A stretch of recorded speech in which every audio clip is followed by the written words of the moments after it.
Welcome, dear listeners, to History with Herodotus, where we embark on a journey through the annals of time to uncover the secrets of our collective past. Today, we find ourselves at the threshold of a pivotal moment in world history as we delve into the origins of the Berlin Conference of 1884. This gathering of European powers would forever alter the course of African history, shaping the destinies of nations and empires for generations to come. As we set the stage for this epic event, let us transport ourselves to the snow-covered streets of Berlin in the winter of 1884. The city, a hub of culture and learning, was abuzz with anticipation. Diplomats, adorned in their finest attire, made their way to the Reich Chancellery, a grand structure that would serve as the backdrop for the conference. The atmosphere was tense, with representatives from over a dozen European powers gathered to discuss the future of Africa. To understand the complexities of this momentous occasion, we must first examine the historical context that led to its inception. In the mid-19th century, European powers had begun to take a keen interest in the African continent, driven by a desire for colonial expansion and economic gain. The scramble for Africa, as it came to be known, was a period of intense competition among European nations, each seeking to establish its dominance over the continent. One of the key figures involved in this process was King Leopold II of Belgium, who had been quietly acquiring vast tracts of land and resources in the Congo Basin through his International African Association. This organization, founded in 1876, was ostensibly dedicated to exploring and civilizing the African interior, but its true intentions were far more sinister. Leopold's ambitions in Africa would eventually lead to one of the most egregious examples of colonial exploitation and brutality in history. Meanwhile, other European powers were also staking their claims on the African continent. The British, for example, had established a strong presence in West Africa, particularly in the regions that are now Ghana and Nigeria. The French, too, had begun to expand their colonial empire, establishing territories in West and Central Africa. The Germans, under the leadership of Chancellor Otto von Bismarck, were also seeking to establish themselves as a colonial power, having established their first African outpost at Angra Pequena in what is now Namibia in 1882. As the European powers jockeyed for position on the continent, tensions began to rise. The Portuguese, who had long been established in West Africa, were determined to protect their interests in the region.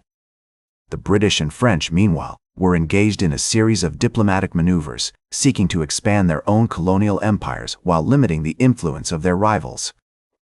It was against this backdrop of competition and tension that Bismarck began to promote the idea of a conference to regulate the colonization of Africa. In the months leading up to the gathering, he had been meeting with European leaders, seeking to build support for his vision of a unified approach to African colonization. He had already secured the backing of Britain and France, and was confident that he could bring the other European powers on board. As we stand at the gates of this pivotal moment, we find ourselves drawn into a complex web of alliances, rivalries, and competing interests, all vying for dominance on the African continent. The stage was set for a drama that would unfold over several weeks, one that would reshape the fate of Africa and forever alter the course of world history. Welcome back to History with Herodotus, where we continue our journey through the pivotal moments of the Berlin Conference of 1884. As we delve deeper into the heart of this gathering, we find ourselves in the midst of a complex and intricate dance of diplomacy, where European powers navigated a delicate balance of alliances, rivalries, and competing interests. At the center of this maelstrom was Chancellor Otto von Bismarck, the mastermind behind the conference. With his characteristic pragmatism and cunning, he skillfully guided the negotiations, expertly playing on the fears and ambitions of the various European powers. The British, with their extensive colonial empire, were wary of German intentions, while the French sought to expand their own territories in West Africa. Meanwhile, the Portuguese, with their long-standing presence in the region, were determined to protect their interests. As the conference progressed, the representatives of the European powers engaged in a series of tense and often contentious debates. The British delegate, Sir Edward Mallet, clashed with his French counterpart, Baron de Courcelles, over issues of territorial claims and spheres of influence. The Germans, meanwhile, sought to assert their own claim to colonies in Africa, while the Belgians, under King Leopold's guidance, pushed for recognition of their control over the Congo Free State. Despite these tensions, the conference ultimately produced a series of agreements that would shape the course of African history. The General Act of the Berlin Conference, signed on February 26, 1885, established the principle of European neutrality in Africa and recognized the sovereignty of indigenous African states. However, this same act also legitimized the scramble for Africa, paving the way for the partitioning of the continent among European powers. One of the most significant consequences of the Berlin Conference was the recognition of King Leopold's control over the Congo Free State. This vast territory, which encompassed much of Central Africa, was to be administered by the International African Association, with Leopold as its head.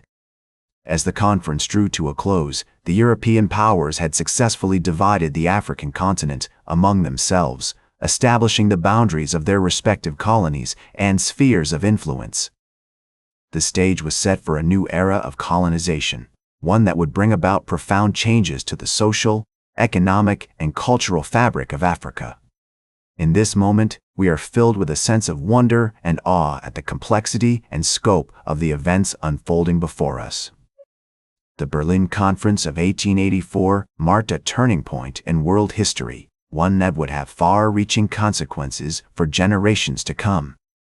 As we reflect on the intricate dance of diplomacy and the unyielding pursuit of power that characterized this pivotal moment, we are reminded of the enduring legacy of colonialism and its ongoing impact on our world today.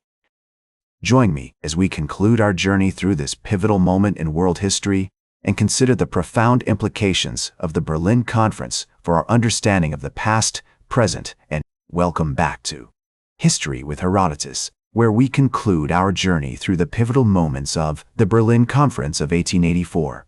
As we explore the decline and aftermath of this event, we find ourselves navigating a complex web of consequences that would forever alter the fabric of Africa. The years following the Berlin Conference saw the scramble for Africa intensify, with European powers competing for territories, resources, and influence.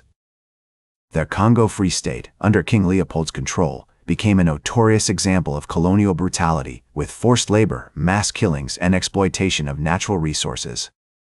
The atrocities committed in the Congo would eventually lead to international outcry and the annexation of the territory by Belgium in 1908. In other parts of Africa, the consequences of the Berlin Conference were equally devastating. The partitioning of the continent led to the displacement of indigenous populations, the destruction of traditional societies, and the imposition of European systems of governance and economy. The once thriving kingdoms and empires of Africa were reduced to mere colonies, subject to the whims of their European masters. As the colonial era progressed, African cultures were systematically eroded, and local economies were reoriented to serve the interests of European powers.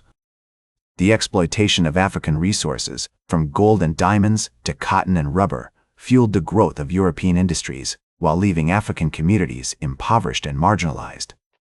The legacy of the Berlin Conference can be seen in the modern-day borders of Africa, which often reflect the arbitrary divisions imposed by European powers rather than the natural boundaries and cultural affinities of the continent.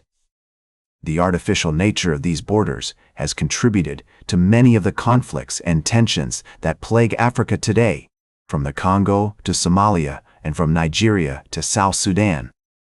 As we reflect on the Berlin Conference and its aftermath, we are reminded of the profound impact of colonialism on African societies and the ongoing relevance of this legacy in modern times.